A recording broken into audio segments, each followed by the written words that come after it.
अपने जीवन में सफलता प्राप्त करने के लिए भगवान श्री कृष्ण के इन 10 उपदेशों को जरूर सुने। भगवान श्री कृष्ण का पहला उपदेश। दोस्तों, आपने कभी किसी पंछी को देखा है? जब उसे अंडे देने होते हैं तो वो सर्वप्रथम एक स्थान खोजता है, एक ऐसा स्थान जो वर्षा, धूप और शत्रुओं से सुरक्षित हो, और फिर वो अपना घोंसला बनाकर अंडे देता है। और फिर उन अंडों से नन्ही संतानें निकल आती हैं, तो वो पंछी उन्हें भोजन देता है, उनकी सुरक्षा करता है। परंतु जब उनके पंख निकल आते हैं तब ना ही उनको भोजन देती है और ना ही उनकी सुरक्षा करती है और ना ही उन्हें घोंसला बनाना सिखाती है, बस उन्हें उड़ने की कला सिखाती है। फिर वो नन्ही संतानें उड़ने की कला सीखकर स्वयं अपना भोजन लाना सीखती हैं और स्वयं अपना घोंसला बनाना सीखती हैं। और हम मनुष्य क्या करते हैं? अपनी संतान बड़े होने के पश्चात भी उनकी चिंता में सूखते हैं और प्रयास करते हैं कि उनके लिए घर बना सकें। हम अपनी संतान को और भी शक्तिशाली बनाने के स्थान पर पंगु कर जाते हैं। दोस्तों, हमें भी वही करना चाहिए जो एक पंछी करता है, यानी कि अपनी संतान को उड़ने की कला सिखाइए, यानी कि अच्छे संस्कार दीजिए और एक समय के पश्चात उसे स्वयं अपना आकाश चुनने के लिए मुक्त कीजिए। भगवान श्री कृष्ण के दूसरा उपदेश। दोस्तों, आप जानते हैं कि अनगिनत प्रयासों के पश्चात एक चींटी अपने लिए एक छोटा सा घर बना पाती है, जो अन्य जीवों के लिए सरल सी बात है, लेकिन उस चींटी के लिए उसके जीवन की सबसे बड़ी घटना है और सबसे बड़ी सफलता भी है। भविष्य में वो चींटी रहे या न रहे, लेकिन उसके द्वारा बनाया हुआ घर बहुत सालों तक टिका रहता है। दोस्तों, हमारे जीवन में सफलता के साथ भी वैसा ही होता है। आपको, हम सभी को एक दिन में ही सफलता नहीं मिलती है, लेकिन यदि आप प्रतिदिन बिना रुके प्रयास करते हैं तो एक दिन आपको सफलता अवश्य मिलेगी।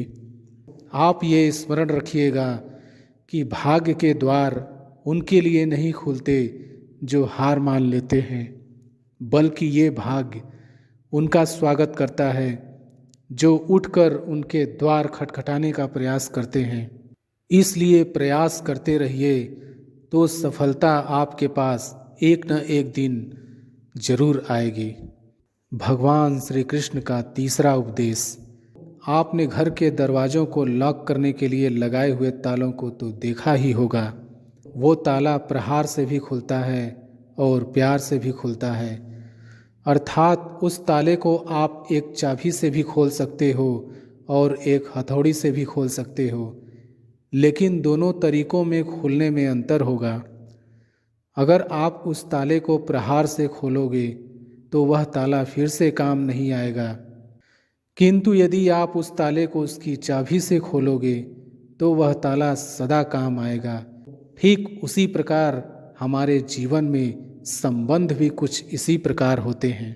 हमारे जीवन के आनंद रूपी धन की रक्षा करते हैं, किंतु प्रेम से। यदि अगर क्रोध से किया जाए तो वे किसी काम के नहीं रह जाते हैं।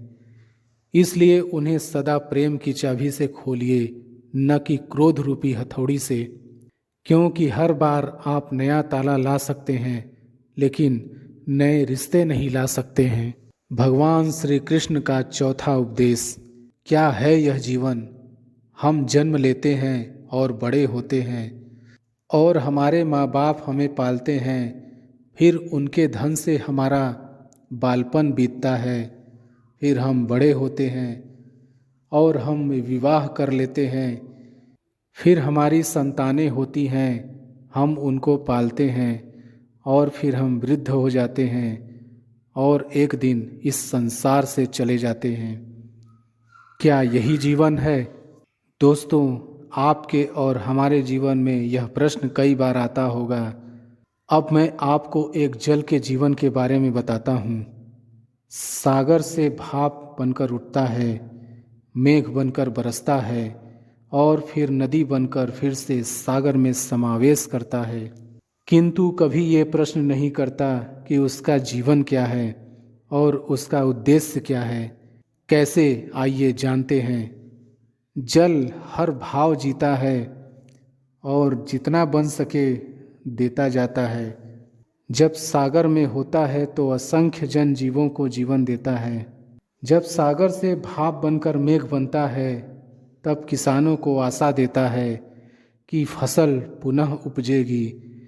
जब वर्षा बनकर बरसता है तो इस सूखी और प्यासी धरा को सींचता है और जब नदी में प्रवाहित होता है तो किनारों पर वनस्पतियों को जीवन देता है।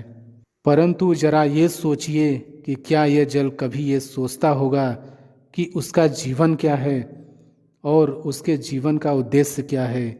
नहीं, बस वो अपने धर्म का पालन करता है, जितना हो सके सबको आनंद देता जाता है।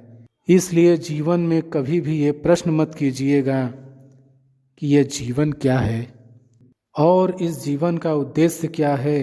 बस इस जीवन को अच्छे कर्म करते हुए जियो और जितना हो सके सबको आनंद देते रहिए। फिर आपका मन प्रसन्न होकर बोलेगा कि राधे राधे। भगवान श्री कृष्ण का 5वां उपदेश। दोस्तों, कभी वर्षा के कारण बने कीचड़ से होकर आप कभी अपने घर गए हैं तो आपको पता ही होगा कि पादुका पहनने के कारण उस कीचड़ से तो आप बच जाते हैं, किंतु उन पादुकाओं द्वारा उड़ने वाली बूंदें आपके वस्त्रों को मैला कर ही देती हैं। किंतु फिर भी उस बूंदों से आपके वस्त्र गंदे हो जाएंगे। इस कारण से आप चप्पल पहनना तो नहीं छोड़ते हैं ना। ठीक इसी प्रकार जीवन में कुछ ऐसे लोग भी आते हैं पादुका के भांति, जो आपको कीचड़ से तो बचा लेते हैं लेकिन वस्त्र रूपी आपके मन पर शंका के दाग लगा ही जाते हैं। इन लोगों के कारण से मन को खिन्न करने की आवश्यकता नहीं है, बल्कि आवश्यक है यह सोचना कि आपको आपके पांव कीचड़ से बचाने हैं या आपके वस्त्र।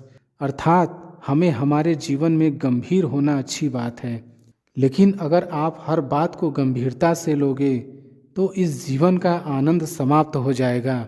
दोस्तों, ये संसार अनित्य है, यानी कि यहाँ पर ऐसा कुछ भी नहीं है जो सदा के लिए जीवित रहेगा। इसलिए दोस्तों, श्री कृष्ण कहते हैं कि जब तक ये जीवन है तब तक आप संतोष और आनंद से जियो। स्वयं पर छिटकने वाले कीचड़ पर ध्यान न दें, बस आनंद बांटते रहिए। फिर मन प्रसन्न होकर बोलेगा कि राधे राधे। भगवान श्री कृष्ण का 6वां उपदेश। दोस्तों, मनुष्य को जब सफलता मिलती है तब उसमें जागता है अहंकार, और ऐसे में मनुष्य हमेशा एक बात भूल जाता है, झुकना। और मनुष्य सोचता है कि मैं क्यों किसी के समक्ष झुकूं, और ऐसा इसलिए हो जाता है क्योंकि मनुष्य एक बात भूल जाता है कि इस संसार में उसने जो कुछ भी प्राप्त किया हुआ है वह सब झुककर ही प्राप्त किया हुआ है। बालपन में चलना सीखा तो इस धरा पर झुककर और गिरकर, बड़ों का आशीष लिया भी झुककर, और उसके साथ ही किसान को फसल काटने के लिए भी झुकना पड़ता है, और कुएं से पानी निकालने के लिए भी पात्र को झुकना पड़ता है। भगवान से आशीर्वाद प्राप्त करने के लिए उनके समक्ष हमें झुकना पड़ता है। आंधियों में वृक्ष कैसे सुरक्षित रहते हैं, झुककर, और सम्मान कैसे पाया जाता है। दोस्तों, इसी के समक्ष झुकने का अर्थ खुद का आत्मसम्मान खो देना नहीं है, बल्कि उसका अर्थ होता है कि विनम्र। दोस्तों, हम मनुष्य हैं और इस आकाश की ऊंचाइयों तक पहुंचने के लिए हमें किसी पक्षी की भांति पंखों की ज़रूरत नहीं है, बल्कि हम जितना झुकेंगे उतना ही हम ऊपर उठते चले जाएंगे। भगवान श्री कृष्ण का 7वां उपदेश। दोस्तों, आप इस संसार में ऐसे कई लोग जानते होंगे जिन्हें आप स्वार्थी मानते होंगे और आपकी आवश्यकता पड़ने पर ही आपका स्मरण करते हैं, अन्यथा वर्षों तक कहीं दिखाई नहीं पड़ते हैं। लेकिन उनको जैसे ही आपकी आवश्यकता पड़ती है तो वे लोग हाथ जोड़कर आपके सामने सज्जन हो जाते हैं। दोस्तों, आपको उन लोगों का बड़ा क्रोध आता होगा ना, और आपका मन खिन्न हो जाता होगा, और फिर आपके मन से यह स्वर निकल जाता है कि इस व्यक्ति की सहायता कभी न करना। किंतु आप ऐसा कभी भी मत कीजिए। अब आप यह सोच रहे होंगे कि क्यों कह रहा हूँ मैं ऐसा, क्योंकि भगवान श्री कृष्ण कहते हैं कि स्मरण रखिएगा कि दीपक का स्मरण व्यक्ति केवल तभी करता है जब अंधकार गहरा हो जाता है।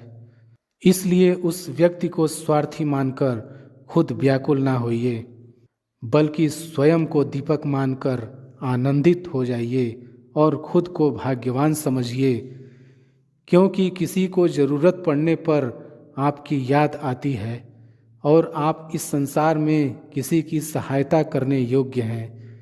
इस जीवन में किसी के स्वार्थी होने से स्वयं का दृष्टिकोण न बदलें। बस ये दृष्टि रखिए स्वयं के परमार्थ पर, फिर प्रसन्न होकर बोलेगा कि राधे राधे। भगवान श्री कृष्ण का 8वां उपदेश। दोस्तों, हमारा शरीर प्रकृति की सर्वोत्तम रचना है और जो अंग और तत्व हमें मिले हुए हैं उन सभी का अपना एक संदेश है। क्या है वो संदेश जो हमें हमारे अंगों और तत्वों से मिलता है? आइए जानते हैं। दोस्तों, हमें 2 आँखें दिए हुए हैं देखने के लिए, 2 कान दिए हुए हैं सुनने के लिए, 2 नथुने दिए हुए थे सांस लेने के लिए, और 2 हाथ दिए हुए हैं दोहरा परिश्रम करने के लिए। लेकिन जीभ केवल एक ही दी हुई है, उस पर भी नुकीले बलिष्ठ दांत दिए हुए हैं उसकी रक्षा के लिए। दोस्तों, आपने कभी सोचा है क्यों? क्योंकि शब्द और शब्दों का उपयोग मनुष्य का सबसे बड़ा शस्त्र है, जिसका उपयोग जितना सोच समझ कर किया जाए उतना ही मनुष्य अपने जीवन में ऊपर उठता है। इसलिए दोस्तों, देखो, सुनो, समझो अधिक लेकिन बोलो कम, फिर आपको सफल होने से कोई नहीं रोक पाएगा। भगवान श्री कृष्ण का 9वां उपदेश। दोस्तों, इस संसार में सबसे अधिक शुद्ध माना जाता है गंगा जल को। कभी आपने सोचा है कि क्यों? क्योंकि गंगा जल का आविर्भाव ही शुद्ध होता है और उसका जन्म शुद्ध होता है। जहाँ से उसका प्रारंभ होता है वो शुद्ध होता है, और प्रारंभ का शुद्ध होना अति आवश्यक है। दोस्तों, हमारे जीवन में प्रारंभ होता है हमारे विचारों से, इसलिए हमेशा अपने विचार शुद्ध रखिए। इन विचारों से बनते हैं आपके शब्द। आपके शब्द शुद्ध रखिए, क्योंकि इन शब्दों से आपके कार्य संपन्न होते हैं।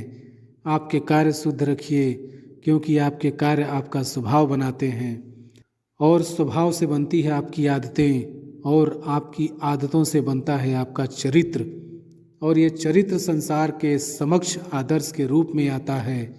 लेकिन विचारों से आदर्श तक की ये यात्रा तभी शुभ होगी जब आपके विचार शुभ और शुद्ध होंगे। इसलिए इस जीवन में और संसार में अगर आप सफल और कामयाब होना चाहते हैं तो अपने विचार शुद्ध रखिए, फिर आपका मन प्रसन्न होकर बोलेगा राधे राधे। भगवान श्री कृष्ण का 10वां उपदेश। दोस्तों, यदि मैं आपसे पूछूं कि दूध और माखन इन दोनों में संबंध क्या है, तो आप कहेंगे कि ये तो सरल सी बात है, दूध से ही तो माखन बनता है। और यदि मैं आपसे पूछूं कि इन दोनों में अंतर क्या है, तो कोई कहेगा कि एक तरल है तो दूसरा ठोस, तो कोई कहेगा कि एक जनक है तो दूसरी उसकी संतान है। नहीं, इन दोनों में अंतर है शुद्धता का, क्योंकि माखन दूध से कहीं अधिक शुद्ध होता है। दोस्तों, इस बात को कुछ इस प्रकार समझा जा सकता है कि यदि कोई कीट आकर उस पात्र में गिरे जिसमें दूध रखा हुआ है, तो आप उस समय क्या करते हैं? आप दूध को फेंक देते हैं। लेकिन यदि कोई कीट आकर उस पात्र में गिरे जिसमें माखन रखा हुआ है, तो आप क्या करते हैं? तो आप उस कीट को निकाल कर फेंक देते हैं, क्योंकि वो कीट मैला और दूषित है। ठीक उसी प्रकार यदि हमारा मन निर्मल ना हो तो कुविचार रूपी ये कीट आपके मन को भी दूषित कर देगा। लेकिन यदि हमारा मन माखन के भांति शुद्ध हुआ तो आपके मन में ठहरे हुए कुविचारों को स्वयं से ही मन से बाहर जाना होगा। इसलिए हमेशा यह स्मरण रखिएगा कि इस संसार में कीट तो रहेंगे ही। अब आपको दूध बनना है या माखन, ये निर्णय आपका है।